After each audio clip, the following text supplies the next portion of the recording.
ಹೇಳಲು ನನಗೆ ಅವಕಾಶ ಕೊಟ್ಟಂತ ಪಾಸ್ಟರ್ಗೆ ಧನ್ಯವಾದಗಳು. ಅವರ ಮೂಲಕವಾಗಿ ದೇವರು ತಾನೇ ಮಾತಾಡಿದ್ದಾರೆ ಅಂತ ಅನಿಸುತ್ತೇನೆ. ಅವರಿಗೂ ಸ್ತೋತ್ರವಾಗಲಿ. ಇವತ್ತಿನ ಟಾಪಿಕ್ ಒಂದು ಪ್ರತಿಯೊಂದು ಪರಿಸ್ಥಿತಿಯಲ್ಲೂ ದೇವರಲ್ಲಿ ನಂಬಿಕೆ ಇರುವುದು. Trusting god in every situation. ಪ್ರತಿಯೊಂದು ಪರಿಸ್ಥಿತಿಯಲ್ಲೂ ದೇವರಲ್ಲಿ ನಂಬಿಕೆ ಇಡುವುದು ಅಂದರೆ ಯಾವುದೋ ಚಿಕ್ಕ ಕಷ್ಟ ಅಷ್ಟೇ ಬಂತು ಅವಾಗ ಮಾತ್ರ ನಾವು ನಂಬಿಕೆ ಇಡ್ತೀವಿ, ಆಮೇಲೆ ಏನು ಪರವಾಗಿಲ್ಲ. ಆ ಥರ ಪ್ರತಿಯೊಂದು ಇವಾಗ ನಮ್ಮ ಜೀವನ ಚೆನ್ನಾಗಿದೆ ಅಂದ್ರೂ ಅವ್ರನ್ನ ನಂಬಿ ಮುಂದೆ ಸಾಗೋದು, ಚೆನ್ನಾಗಿಲ್ಲ ಅಂದ್ರೂ ಅವ್ರನ್ನ ನಂಬಿ ಮುಂದೆ ಸಾಗೋದು. ಪ್ರತಿಯೊಂದು ಪರಿಸ್ಥಿತಿಯಲ್ಲೂ ದೇವರಲ್ಲಿ ನಂಬಿಕೆ ಇಡೋದು ಅಂದಿದ ತಕ್ಷಣ ನಮಗೆಲ್ಲರಿಗೂ ಗೊತ್ತಿರುವಂಥ ಬೈಬಲಲ್ಲಿ ಇರುವಂಥ ಒಂದು ಸ್ಟೋರಿ. ಶದ್ರಕ್, ಮೆಷಕ್ ಮತ್ತು ಅಬೇದ್ನೆಗೋ ಇವರು 3 ಜನನು ಬೆಂಕಿಯಲ್ಲಿ ಹಾಕಿದ್ರು, ನಮ್ಗೆಲ್ಲರಿಗೂ ಗೊತ್ತೇ ಇದೆ. ಈ ಪರಿಸ್ಥಿತಿ ನಮ್ಮಲ್ಲಿ ಯಾರಿಗಾದ್ರೂ ಬಂದಿದ್ರೆ ದೇವರಲ್ಲಿ ನಾವು ನಂಬಿಕೆ ಇಡ್ತಿದ್ವಾ? ಸಾಧ್ಯನಾ? ನಮ್ಮನ್ನು ನಾವು ಕೇಳಿಕೊಳ್ಬೇಕು. ಈ ತರ ಸಿಚುವೇಶನ್ ಏನಾದ್ರು ನಮಗೆ ಬಂದಿದ್ರೆ ಆ ಭಯದಲ್ಲಿನೇ ಬೆಂಕಿ ಸುಟ್ಟು ಅಂತ ಸತ್ತೋಗ್ಬಿಡ್ತಿದ್ವಿ. ಆ ಬೆಂಕಿ ಸುಟ್ಟು ಸಾಯೋದಕ್ಕಿಂತ ಹಾರ್ಟ್ ಅಟ್ಯಾಕ್ ಬಂದೇ ಹೋಗ್ಬಿಡ್ತಿದ್ವಿ, ಹೋಗ್ಯಾಕ್ ಬಂದಿದ್ವಿ. ಹಾಗಾಗಿ ವಾಕ್ಯ ಭಾಗಕ್ಕೆ ಹೋಗೋಣ. ನ್ಯಾಯೋಕ್ತಿಗಳು 3ನೇ ಅಧ್ಯಾಯ 5 ಮತ್ತು 6ನೇ ವಚನ.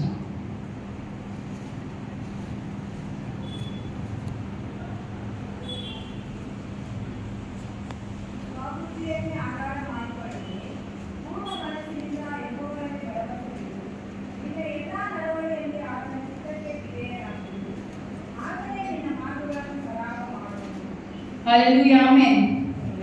ಸ್ವಬುದ್ಧಿಯನ್ನೇ ಆಧಾರ ಮಾಡಿಕೊಳ್ಳದೆ, ನಮ್ಮ ಸ್ವಂತ ಬುದ್ಧಿ ಮೇಲೆನೆ ನಾವು ಡಿಪೆಂಡ್ ಆಗಿದ್ದೆ, ಅದನ್ನೇ ಆಧಾರ ಮಾಡಿಕೊಂಡು ನಾವು ಅನ್ಕೊಂಡಿದ್ದೆ ರೈಟು, ನಾವೇನು ಮುಂದೆ ಪ್ರಿಡಿಕ್ಟ್ ಮಾಡ್ತೀವೋ ಅದೇ ಕರೆಕ್ಟು ಅಂತೆಲ್ಲ ಅನ್ಕೊಂಡು ಜೀವನ ಮಾಡಿದ್ರೆ ತುಂಬಾ ಕಷ್ಟ. ದೇವರ ಮೇಲೆ ನಮ್ಮ ಭಾರವನ್ನು ಹಾಕಿ ನಮಗಿರೋ ಕಷ್ಟ, ಚಿಂತೆ, ನೋವು ಎಲ್ಲವನ್ನು ಅವರಿಗೆ ಒಪ್ಪಿಸಿಕೊಟ್ಟು ನಾವು ಜೀವನ ಮಾಡೋದ್ರಲ್ಲಿ ನಮ್ಮ ಜೀವನ ತುಂಬಾ ಬದಲಾಗುತ್ತೆ. ಪೂರ್ಣ ಮನಸ್ಸಿನಿಂದ ಯೆಹೋವನಲ್ಲಿ ಭರವಸೆ ಬಿಡಬೇಕು. ಪೂರ್ಣ ಮನಸ್ಸಿನಿಂದ ಅಂದ್ರೆ ಅರ್ಧಂಬರ್ಧ ಮನಸ್ಸಲ್ಲ. ಇವಾಗ ನಾವು ಅವರಿಗೆ ಹೇಳ್ಕೊಂಡಿರ್ತೀವಿ ದೇವರ ನಮಗೆ ಇದು ಬೇಕು ಅದು ಬೇಕು ಅಂತ, ಆಮೇಲೆ ಅದನ್ನ ನಂಬಲಾರ್ದೆ ಮತ್ತೆ ನಾವು ಅದ್ರ ಬಗ್ಗೆ ಚಿಂತೆ ಮಾಡೋದು, ಈ ತರ ಎಲ್ಲ ಮಾಡ್ಬಾರ್ದು.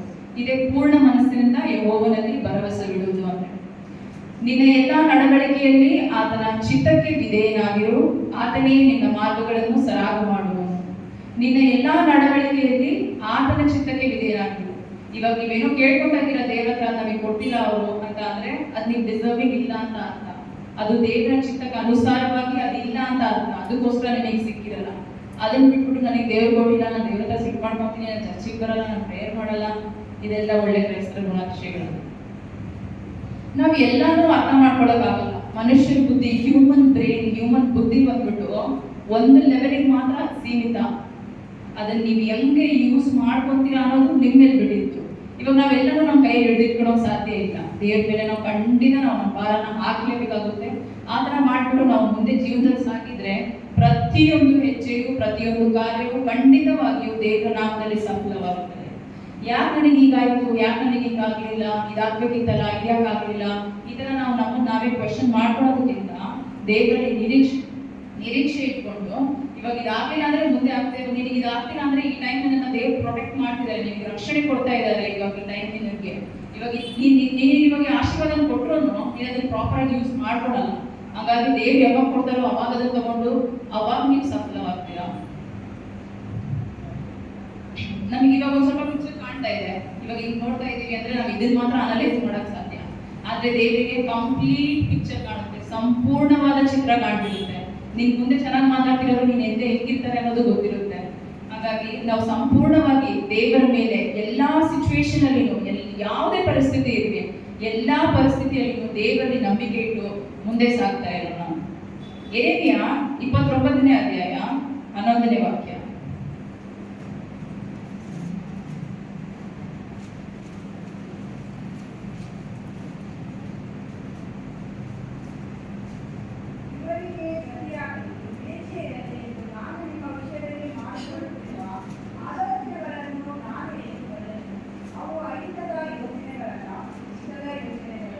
ಹಲ್ಲೆಲೂಯಾ. ನಾನು ನಿಮ್ಮ ವಿಷಯದಲ್ಲಿ ಮಾಡಿಕೊಳ್ಳುತ್ತಿರುವ ಆಲೋಚನೆಗಳನ್ನು ನಾನೇ ಬರುವುದು. ಇವಾಗ ನಾನು ನಿಮ್ಮ ಬಗ್ಗೆ ಏನು ಯೋಚನೆ ಮಾಡ್ತೀನಿ ಅಂತ ನನಗೆ ಗೊತ್ತು, ನೀವು ನನ್ನ ಬಗ್ಗೆ ಏನೆಲ್ಲ ಅನ್ಕೊಂಡಿದ್ದೀರಾ ಅಂತ ನಿಮಗೆ ಗೊತ್ತು, ನನಗೆ ಗೊತ್ತಿಲ್ಲ. ಆದ್ರೆ ನಾವೆಲ್ಲರೂ ಏನೇನು ಯೋಚನೆ ಮಾಡ್ತಿದ್ದೀವಿ, ಏನೇನು ಮಾಡ್ತಿದ್ದೀವಿ, ಏನೇನು ಮಾಡ್ಬೋದು, ಮುಂದೆ ಏನಾಗ್ತೀವಿ, ಏನು ಮಾಡ್ತೀವಿ ಅನ್ನೋದು ಎಲ್ಲದನ್ನೂ ದೇವರು ಅರಿತಿದ್ದಾನೆ. ಇವಾಗ ದೇವರು ನಮ್ಮ ಬಗ್ಗೆ ಒಂದು ಪ್ಲಾನ್ ಮಾಡಿ ಇಟ್ಟಿದ್ದಾರೆ. ನಮ್ಮ ಫ್ಯೂಚರ್ ಎಲ್ಲ ಆಲ್ರೆಡಿ ಪ್ಲಾನ್ ಆಗ್ಬಿಟ್ಟಿದೆ. ಅದೆಲ್ಲ ಏನು ಅಂತ ದೇವರಿಗೆ ಮಾತ್ರ ಗೊತ್ತು. ನಾವು ಅಷ್ಟರಲ್ಲಿ ಡೌಟ್ ಮಾಡಿಬಿಟ್ಟು ನಮಗೆ ಬರ್ಬೇಕಾಗಿರೋ ಆಶೀರ್ವಾದನೆಲ್ಲ ನಾವೇ ತಡೆಗಟ್ಕೋಬಹುದು. ಅವು ಅಹಿತದ ಯೋಚನೆಗಳಲ್ಲ, ಹಿತದ ಯೋಚನೆಗಳೇ. ಖಂಡಿತವಾಗ್ಲೂ ಹೇಳ್ತೀನಿ, ನಮ್ಮ ತಂದೆ ತಾಯಿನೂ ನಮಗೆ ಟೈಮ್ಸ್ ನಮಗೆ ಶಾಪ ಕೊಡ್ಬೋದು. ಇವಾಗ ಏನಾದ್ರು ಕೆಲಸ ಮಾಡಿಲ್ಲ ಅಂದ್ರೆ ಈಗ ಹಂಗಾಗುತ್ತೆ, ಈಗ ಮನಸ್ಫೂರ್ತಿಯಾಗಿ ಇಲ್ಲದೆ ಇರ್ಬೋದು, ಆದ್ರೆ ಆ ಟೈಮಿಗೆ ಅವ್ರ ಮಾತಾಡ್ಬಿಡ್ತಾರೆ. ಆದ್ರೆ ದೇವರು ಖಂಡಿತವಾಗ್ಲೂ ನಿಜವಾಗ್ಲೂ ಆ ಥರ ಮಾಡಲ್ಲ ನಮಗೆ. ಅವ್ರು ಏನ್ ಯೋಚನೆ ಮಾಡಿದ್ರು ನಮ್ಮ ಜೀವನದಲ್ಲಿ ನಮ್ಮ ಹಿತಕ್ಕಾಗಿಯೇ, ನಮ್ಮ ಒಳ್ಳೇದಕ್ಕಾಗಿಯೇ, ನಾವು ಒಳ್ಳೆ ದಾರಿ ಹಿಡಿಬೇಕು ಅನ್ನೋದಕ್ಕಾಗಿಯೇ ಇರುತ್ತೆ ಹೊರತು ನಮ್ಮ ಹಿತಕ್ಕಾಗಿ ಖಂಡಿತವಾಗ್ಲೂ ಇರಲ್ಲ. ದೇವರು ನಮ್ಮ ಜೀವನಕ್ಕೆ ಒಳ್ಳೆ ಯೋಚನೆ ಇಟ್ಟಿದ್ದಾರೆ ಅಂತ ಎಷ್ಟು ಜನ ನಂಬ್ತೀರ? ನಂಬ್ಲಾರ್ದವರು ಕೈ ಎತ್ತಿದವರು ಅಷ್ಟೇ ನಂಬ್ತಿದ್ದಾರೆ, ಕೈ ಎತ್ತಾದವರು ನಂಬ್ತಿಲ್ಲ ಅಂತೆಲ್ಲ ಅಲ್ಲ. ಸ್ವಲ್ಪ ನಾಚಿಕೆ ಸ್ವಭಾವ ಇದೆ ಎಲ್ರಿಗೂ. ಹಂಗಾಗಿ ಎಲ್ಲರೂ ಕೂಡ ನಂಬ್ತೀರ ದೇವ್ರು ನಮಗೆ ನಮ್ಮ ಜೀವನದಲ್ಲಿ ಒಳ್ಳೇದೇ ಮಾಡ್ತಾರೆ ಅಂತ. ಹಂಗೇನಾದ್ರು ಆ ಥರ ಇಂಟೆನ್ಷನ್ಸ್ ಇಲ್ಲ ಅಂತ ಅನ್ಕೊಂಡಿರೋರೆಲ್ಲರೂ ನಿಮ್ಮ ಯೋಚನೆನ ಚೇಂಜ್ ಮಾಡ್ಕೋಬೇಕು. ದೇವರಿಗೆ ನಿಮ್ಮ ಜೀವನವನ್ನು ಒಪ್ಪಿಸ್ಬೇಕು.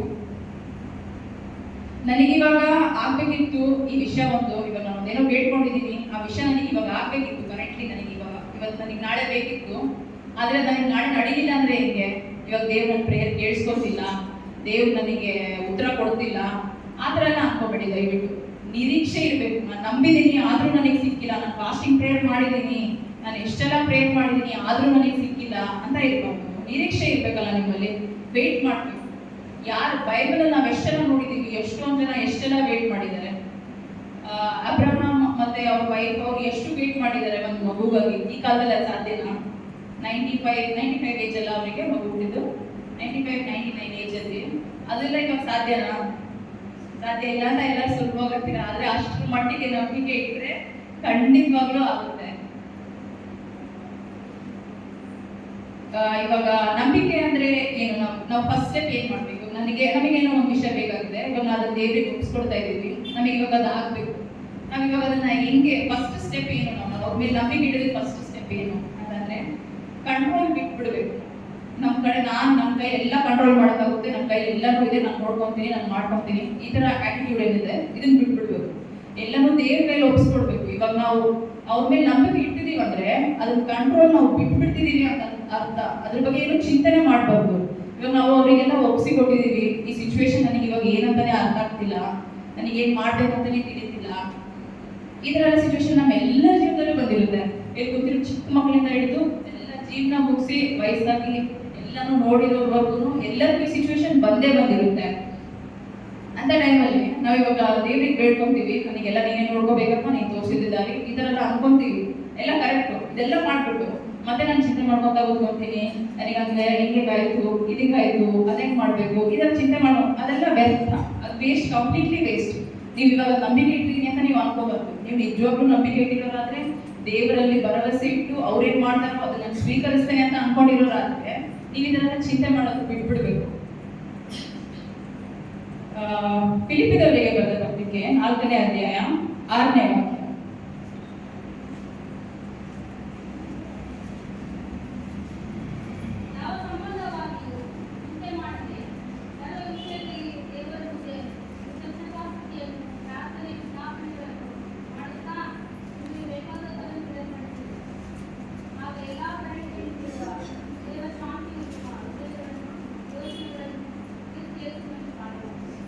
ಹಲ್ಲೆಲೂಯಾ.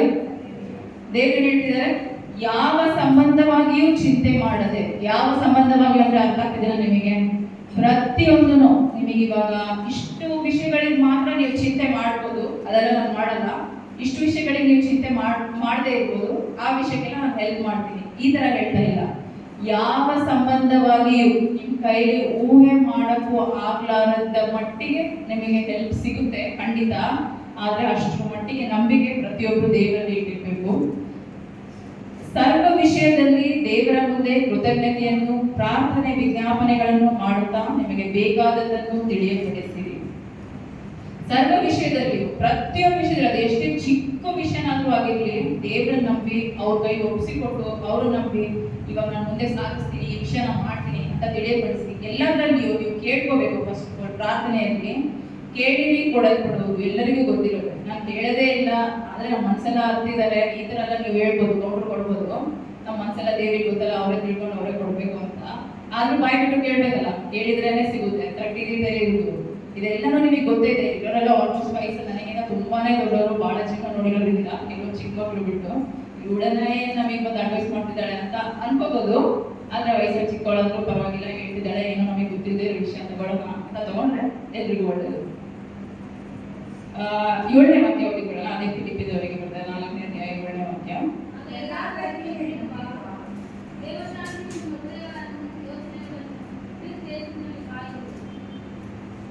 ಎಲ್ಲ ಗ್ರಹಿಕೆಯನ್ನು ಮೀರುವ ದೇವ ಶಾಂತಿಯು, ಎಲ್ಲ ಗ್ರಹಿಕೆ ಅಂದ್ರೆ ಏನು ನಿಮಗೆ ತಿಳಿದಿರಲ್ಲ, ನಿಮಗೆ ಗೊತ್ತಿಲ್ಲ ಇವಾಗ ಈ ವಿಷಯ. ನೀವು ಇವಾಗ ಒಂದು ಕಾನ್ಸೆಪ್ಟ್ ನೀವು ಯೋಚನೆ ಮಾಡಿರ್ತೀರಾ, ಆದ್ರೆ ಅದಕ್ಕೆ ಬ್ಯಾಕ್ ಸೈಡ್ ಸ್ಟೋರಿ ತುಂಬಾನೇ ಇರ್ತವೆ. ಅದೆಲ್ಲರೂ ದೇವರು ನಿಮಗೆ ತಿಳಿಯಪಡಿಸ್ತಾರೆ ಯಾವಾಗ ನೀವು ಸಂಪೂರ್ಣವಾಗಿ ದೇವರಿಗೆ ಒಪ್ಪಿಸಿಕೊಟ್ಟು ಅವರ ಹತ್ರ ನೀವು ಆಲೋಚನೆ ಕೇಳಿದಾಗ ನಿಮಗದು ಆ ಕಂಪ್ಲೀಟ್ ಗ್ರಹಿಕೆ, ಆ ಅಂಡರ್ಸ್ಟ್ಯಾಂಡಿಂಗು, ಆ ಅರಿವೇನಿದೆ ಅದೆಲ್ಲರೂ ನಿಮಗೆ ಕಂಪ್ಲೀಟ್ ಆಗಿ ಗೊತ್ತಾಗುತ್ತೆ.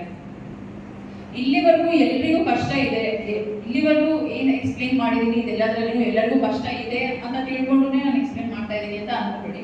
ಕಷ್ಟ ಇಲ್ಲದೆ ಇರೋರು ಇದ್ದಾರೆ. ನನಗೇನು ಕಷ್ಟ ಇದೆ, ನಾನು ಆರಾಮಾಗಿದ್ದೀನಿ, ತಿಂತೀನಿ, ಓದ್ತೀನಿ, ಮಲಗ್ತೀನಿ, ಪ್ರೇಯರ್ ಮಾಡ್ತೀನಿ, ಎಲ್ಲ ಮಾಡ್ತೀನಿ. ಇವಾಗ ಚಿಕ್ಕ ಮಕ್ಕಳೆಲ್ಲ ಅವರಿಗೆಲ್ಲ ಅಷ್ಟೊಂದು ಟೆನ್ಷನ್ ಇರಲ್ಲ. ಮದುವೆ ಆದವರು ದುಡ್ಡು ಇವರಿಗೆಲ್ಲ ತುಂಬಾನೇ ಟೆನ್ಷನ್ ಇರ್ತವೆ. ಇವಾಗ ನೀವೆಲ್ಲರೂ ಪ್ರಾರ್ಥನೆ ಮಾಡ್ತೀರಾ, ಎಲ್ಲ ಮಾಡ್ತೀರಾ, ಇವಾಗ ಟೆನ್ಷನ್ ಇಲ್ಲದೆ ಇರೋದು. ದೊಡ್ಡವರಲ್ಲಿನೂ ಕೆಲವೊಬ್ರು ಇರ್ಬೋದು, ನನಗೇನು ಟೆನ್ಷನ್ ಇಲ್ಲ, ಆರಾಮಾಗಿದ್ದೀನಿ, ಚೆನ್ನಾಗಿದ್ದೀನಿ ಅಂತ. ನೀವೆಲ್ಲ ಏನ್ ಮಾಡ್ಬೇಕು, ನಿಮಗೆ ದೇವರೆಲ್ಲ ಕೊಟ್ಟಿದ್ದಾರ, ನೀವೇನ್ ಮಾಡ್ಬೇಕು, ಕೃತಜ್ಞತೆಯನ್ನು ದೇವರಿಗೆ ಸಲ್ಲಿಸಬೇಕು. ಇವಾಗ ಕೆಲವ್ರು ಹೆಂಗಂದ್ರೆ ಏನು ಹೇಳ್ಕೊಳ್ತಾರೆ ದೇವ್ರ ಹತ್ರ, ನನಗೆ ಇದು ಬೇಕು ಅದು ಬೇಕು ಅಂತ ಪ್ರಾರ್ಥನೆ ಮಾಡಿರ್ತಾರೆ. ಇವಾಗ ಸಿಕ್ಬಿಡ್ತು, ಇವಾಗ ಅವ್ರು ಏನ್ ಮಾಡ್ತಾರೆ, ಅದನ್ನ ಸೆಲೆಬ್ರೇಟ್ ಮಾಡೋದಕ್ಕೆ ಪಬ್ಬಿಗೆ ಹೋಗ್ತೀನಿ, ಪಾರ್ಟಿ ಮಾಡ್ತೀನಿ, ಎಣ್ಣೆ ಹೊಡಿತೀನಿ, ಈ ಥರ ಮಾಡ್ತೀನಿ. ನಿಮಗೆ ಕೊಟ್ಟಿದ್ದೆ ಯಾರು, ಅವ್ರ ಹತ್ರ ಬಂದು ವಾಪಸ್ ಕೃತಜ್ಞತೆ ಹೇಳ್ಬೇಕಲ್ಲ. ಯಾರು ಕೊಟ್ಟಿದ್ದು ನಿಮಗೆ? ಪಾಪ ಎಣ್ಣೆನ ನಿಮಗೆ ಕೊಟ್ಟಿದ್ದು, ಇದೆಲ್ಲ ನೀವು ಕೇಳ್ಕೊಂಡಿದ್ದು ಅಲ್ಲ, ನಿಮಗೆ ಯಾರು ಕೊಟ್ಟಿದ್ದು? ಅವ್ರ ಹತ್ರ ಬಂದ್ಬಿಟ್ಟು ನೀವು ಕೃತಜ್ಞತೆ ಸಲ್ಲಿಸಬೇಕು. ಜೀವನದಲ್ಲಿ ಯಾವಾಗಲೂ ದೇವರಿಗೆ ಕೃತಜ್ಞತೆ ಉಳ್ಳವರಾಗಿ ಇರೋದ್ರಿಂದ ಜೀವನದಲ್ಲಿ ತುಂಬಾ ಹೆಜ್ಜೆಗಳು ಮುಂದೆ ಹೋಗ್ಲಿಕ್ಕೆ ಸಾಧ್ಯತೆಗಳಿದೆ.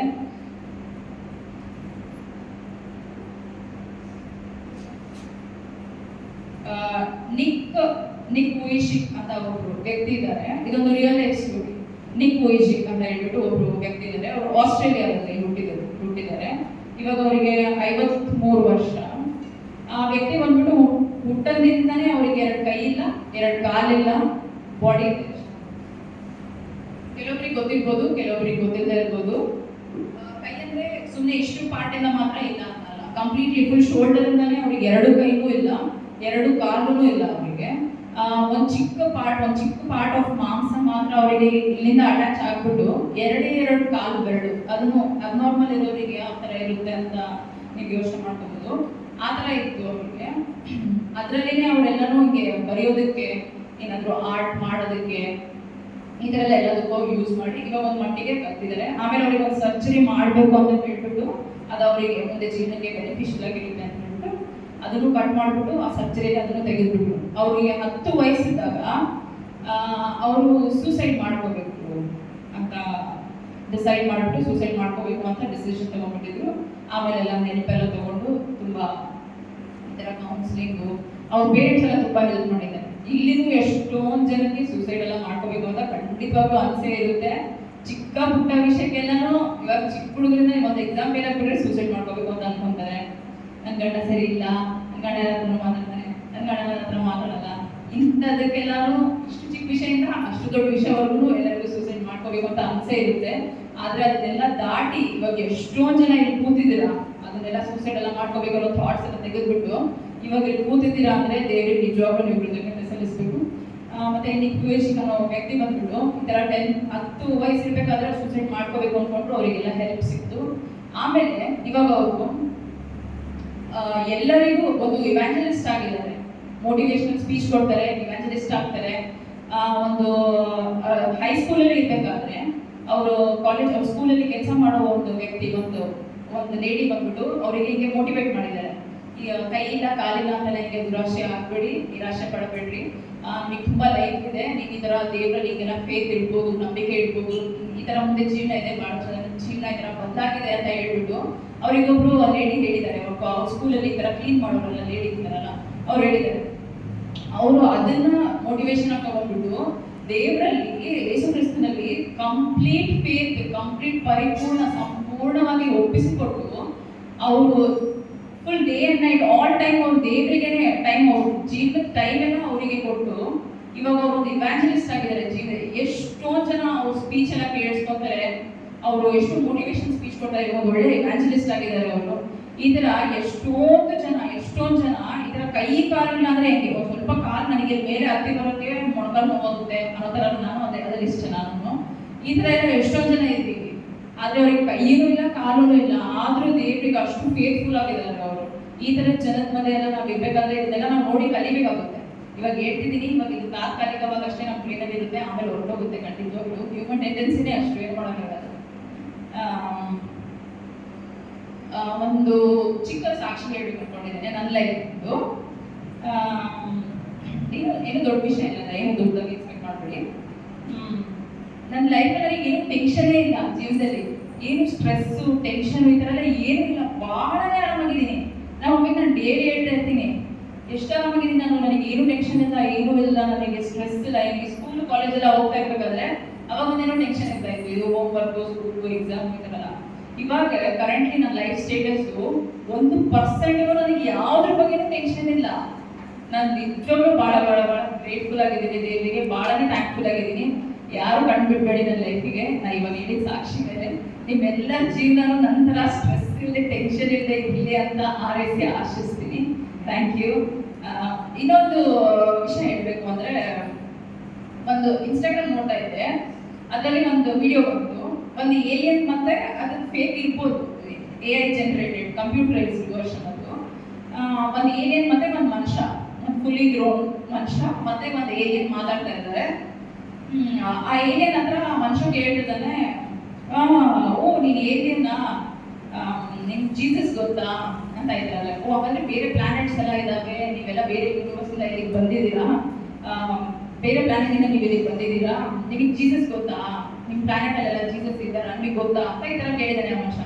ಅದಕ್ಕೆ ಏಲಿಯನ್ ಹೌದು ನಮಗೆ ಜೀಸಸ್ ಗೊತ್ತು, ನಮಗೆ ತುಂಬ ಇಷ್ಟ, ಅವರು ನಮಗೆ ವರ್ಷಕ್ಕೊಂದ್ಸರಿ ಬರ್ತಾರೆ, ನಮ್ಮ ಪ್ಲಾನೆಟಿಗೆ ವರ್ಷಕ್ಕೊಂದ್ಸರಿ ಬರ್ತಾರೆ ಅಂತ ಹೇಳ್ತಾನೆ. ಈ ಮನುಷ್ಯ ಶಾಕ್ ಆಗ್ತಾನೆ, ವರ್ಷಕ್ಕೊಂದ್ಸಲ ಬರ್ತಾರಾ, ನಮಗೆ ಬರೋದಲ್ಲಪ್ಪ, ನಿಮ್ಗೆ ವರ್ಷಕ್ಕೊಂದ್ಸಲ ಬರ್ತಾರೆ, ಮಾಡಿ ಗ್ರೇಟ್, ನೀವು ಭಾಳ ಸಖತ್ತು ಲಕ್ಕಿ ನೀವೆಲ್ಲ ಈ ಥರ ಅಂತ ಮಾಡ್ತಾರೆ. ಹೌದು ನಮಗೆ ವರ್ಷ ಈಗ ಏನೇನು ಹೇಳಿದ್ರೆ, ಹೌದು ನಮಗೆ ವರ್ಷ ಬರ್ತಾರೆ, ನಾವು ಅವರಿಗೆ ಕುಕೀಸು ಬಿಸ್ಕೆಟ್ಸ್ ಚಾಕ್ಲೇಟ್ಸ್ ಈ ಥರ ಎಲ್ಲ ಕೊಡ್ತೀವಿ, ಅವ್ರಿಗೆ ಸೆಲೆಬ್ರೇಟ್ ಮಾಡ್ತೀವಿ ನಾವು, ವರ್ಷಕ್ಕೊಂದ್ಸಲ ಖಂಡಿತ ಅವ್ರು ಬರ್ತಾರೆ ಅಂತ ಏನೇನು ಹೇಳುತ್ತೆ. ಅದಕ್ಕೆ ಈ ಮನುಷ್ಯ ಇದ್ರು ಅವ್ನು ಫುಲ್ಲು ಏನೋ ಯೋಚನೆಗೆ ಹೋಗ್ಬಿಡ್ತಾನೆ, ನಮಗೆ ಮಾತ್ರ ಬರ್ತಿಲ್ವಲ್ಲ, ನಿಮಗೆ ವರ್ಷಕ್ಕೊಂದ್ಸಲ ಹೆಂಗೆ ಬರ್ತಾರೆ ಅಂತ ಈ ಥರ ಕ್ವೆಶ್ಚನ್ ಮಾಡ್ತಾ ಇರ್ತಾನೆ ಆ ಏಲಿಯನ್ನ. ಅವಾಗ ಏನ್ ಹೇಳುತ್ತೆ, ನಾವು ಈ ಮನುಷ್ಯ ಹೇಳ್ತಾನೆ, ನಾವು ದೇವರು ಸೆಕೆಂಡ್ ಕಮ್ಮಿಂಗಿಗೆ ಎರಡನೇ ಬರೋಣಕ್ಕಾಗಿ ನಾವು ಕಾಯ್ತಾ ಇದ್ದೀವಿ, ಈ ಪ್ಲಾನೆಟ್ ಅಲ್ಲಿ ನಾವೆಲ್ಲರೂ ಯೇಸುವಿನ ಎರಡನೇ ಬರೋಣಕ್ಕಾಗಿ ನಾವೆಲ್ಲ ಕಾಯ್ತಾ ಇದ್ದೀವಿ ಅಂತ ಹೇಳ್ತಾನೆ ಆ ಮನುಷ್ಯ. ಅದಕ್ಕೆ ಏನೇನು ಕೇಳುತ್ತೆ, ಹೌದಾ ಒಂದ್ಸರಿ ಅಷ್ಟೇ ಬಂದಿದ್ದಾರ, ಅದಾದ್ಮೇಲೆ ಇನ್ನೂ ಬಂದಿಲ್ಲ ಅಂತ. ಫಸ್ಟ್ ಟೈಮ್ ಬಂದಾಗ ನೀವೇನ್ ಮಾಡಿದ್ರಿ, ದೇವ್ರು ಫಸ್ಟ್ ಟೈಮ್ ಬಂದಾಗ ನೀವೇನ್ ಮಾಡಿದ್ರಿ ಅಂತ ಕೇಳ್ತಾರೆ. ಏನ್ ಮಾಡಿದ್ರಿ ನಾವೆಲ್ಲರೂ ಇಂದ ಸೆಕ್ಸ್ ಮುಂಚೆ ಎಲ್ಲರೂ ದೇವ್ರು ಫಸ್ಟ್ ಟೈಮ್ ಬಂದಾಗ ಏನ್ ಮಾಡಿದ್ವಿ, ಯಾರು ಹೇಳ್ಬೋದು, ಏನ್ ಮಾಡಿದ್ವಿ, ಸಾಯಿಸ್ಬಿಟ್ವಿ, ಶಿಲ್ಪಿಗೆ ಸಾಯಿಸ್ಬಿಟ್ವಿ. ಅದಕ್ಕೆ ಈಗ ಗುಡ್ ಫ್ರೈಡೆ ಈಸ್ಟರ್ ಇವೆಲ್ಲ ಒಂದ್ಸರಿ ಯೋಚನೆ ಮಾಡಿ ನೋಡಿ, ನಾವೇನಾದ್ರೂ ಆ ಥರ ಮಾಡಿದೆ, ಅವ್ರು ಹೇಳಿದ ಮಾತು ಕೇಳ್ಕೊಂಡು ಎಲ್ಲ ಜನನು ಅವಾಗ ಎಕ್ಸಿಸ್ಟ್ ಆಗಿದೆ, ಎಲ್ಲ ಜನನು ಅವ್ರ ಮಾತು ಕೇಳ್ಕೊಂಡು ಅವ್ರಿಗೆ ಶಿಲುಬೆಗೆ ಹಾಕಂದ್ರೆ, ಅವ್ರಿಗೆ ಆಪೋಸಿಟ್ ಆಗಿ ನಡ್ಕೊಳ್ಳೋದು ಇದ್ದಿದ್ರೆ ಇವಾಗ ಜಗತ್ತು ಬೇರೆನೇ, ಒಂದ್ ವೇಳೆ ಜಗತ್ತು ಇರ್ತಿತ್ತು ಇಲ್ಲ, ಎಲ್ಲರೂ ಪರಲೋಕದಲ್ಲಿ ಆರಾಧನೆ ಮಾಡ್ಕೊತಾನೆ ಎಲ್ಲರೂ ಇರ್ತಿದ್ರು, ನಾವೆಲ್ಲ ಹುಡ್ತಿದ್ವು ಇಲ್ಲ ಇದ್ರಾಗಿದ್ದು. ಸೊ ಇವಾಗ ಇದರಿಂದ ಮೆಸೇಜ್ ಏನು ಅಂದ್ರೆ, ಇವಾಗ ಈ ರ್ಯಾಂಡಮ್ ವಿಡಿಯೋ ಎಲ್ಲ ಏನಕ್ಕೆ ಎಕ್ಸ್ಪೆಕ್ಟ್ ಮಾಡ್ತಿದ್ದಾರೆ ಹೇಳೋದು, ನಾವು ಫಸ್ಟ್ ಟೈಮ್ ಬಂದಾಗ ಏನ್ ಮಾಡಿದ್ವಿ ಅಂತ ನೆನಪು ಬರಲಿ ನಿಮಗೆ ಎಲ್ಲರಿಗೂ, ಒಂದು ನೆನಪಿಗೆ ತರುವಂತ ಒಂದು ಇನ್ಸಿಡೆಂಟ್ ಮಾತ್ರ ಹೇಳ್ತಾ ಇದ್ದೀನಿ ಅಷ್ಟೇ. ಇವಾಗ ಮಾರಲ್ ಆಫ್ ದ ಸ್ಟೋರಿ ಏನು ಅಂತಂದ್ರೆ, ಇಷ್ಟು ನಾನು ಎಕ್ಸ್ಪ್ಲೇನ್ ಮಾಡಿದ್ದೀನಿ, ಚಿಂತೆ ಮಾಡಬೇಡ್ರಿ ದಯವಿಟ್ಟು. ಇಲ್ಲ ಚಿಂತೆ ಮಾಡೋದ್ರಿಂದ ಒಂದು ಮಳ ಉದ್ದನೂ ಆಗಲ್ಲ, ಒಂದು ಮಳ ಚಿಕ್ಕದು ಆಗಲ್ಲ, ಎಲ್ರಿಗೂ ಚೆನ್ನಾಗಿ ಗೊತ್ತಿರೋಂಥದ್ದೇ ಒಂದು ವಿಷಯ ಇದು. ಆದ್ರೆ ಮನುಷ್ಯ ಒಳಗಿಂದ ಹೊರಬಿಡ್ತಾನೆ, ಗೊತ್ತಿಲ್ವ ನಿಮಗೆ ಗೊತ್ತಿಲ್ಲ. ಚಿಂತೆ ಮಾಡ್ತಾ ಎಲ್ಲ ವೆಯ್ಟ್ ಲಾಸ್ ಮಾಡ್ಬೇಕಂತ ನೋಡಿರಲ್ಲ, ಚಿಂತೆ ಮಾಡಿ ನೋಡ್ರಿ, ಖಂಡಿತ ಎಫರ್ಟ್ಲೆಸ್ ಆಗಿ ನೀವೆಲ್ಲ ವೆಯ್ಟ್ ಕಡಿಮೆ ಆಗ್ಬಿಡ್ತೀರಾ. ಸೊ ಈ ಒಂದೆರಡು ಮಾತು ನಾನು ಹೇಳ್ತಾ ನಾನು ವಾಕ್ಯನ ಮುಗಿಸ್ತೀನಿ. ಮಾರಲ್ ಆಫ್ ದ ಸ್ಟೋರಿ ಬಂದ್ಬಿಟ್ಟು ಎಲ್ಲರೂ ನೆನ್ಪಿಟ್ಕೋಬೇಕು, ದೇವ್ರನ್ನ ಪ್ರತಿಯೊಂದು ಪರಿಸ್ಥಿತಿಯಲ್ಲೂ ನೀವೆಲ್ಲರೂ ಮನಪೂರ್ವಕವಾಗಿ, ಸಂಪೂರ್ಣವಾಗಿ, ಪರಿಪೂರ್ಣವಾಗಿ ಅವನ ಮೇಲೆ ನಿಮ್ಮ ಚಿಂತೆ, ಕಷ್ಟ, ನೋವು, ಭಾರ ಏನಿದ್ರು ಅವ್ರ ಮೇಲೆ ಹಾಕ್ಬಿಟ್ಟು ಅವ್ರನ್ನ ನಂಬಿ ಅವ್ರು ತೋರಿಸೋ ದಾರಿಯನ್ನು ನಡೀತೀನಿ ಅಂತ. 1 ವರ್ಷ ಆಗಲಿ, 2 ವರ್ಷ ಆಗಲಿ, ಚಿಕ್ಕ ವಿಷಯ ಆಗಲಿ, ದೊಡ್ಡ ವಿಷಯ ಆಗಲಿ, ಇದನ್ನೇ ನಾವು ಫಾಲೋ ಮಾಡ್ತಾ ಬಂದರೆ ನಮ್ಮ ಲೈಫ್ ಬೆಟರ್ಮೆಂಟ್ಗೆ ನಾವು ಒಳ್ಳೆ ದಾರಿ ನಾವೇ ಹುಡುಕೋಬೋದು, ಎಲ್ಲ ನಮ್ಮ ಕೈಲೇ ಇದೆ ಅಂತ ಹೇಳ್ತಾ ಈ ಒಂದೆರಡು ಮಾತನ್ನು ಮುಗಿಸ್ತೀನಿ. ದೇವರ ನಾಮಕ್ಕೆ ಸ್ತೋತ್ರವಾಗುತ್ತೆ.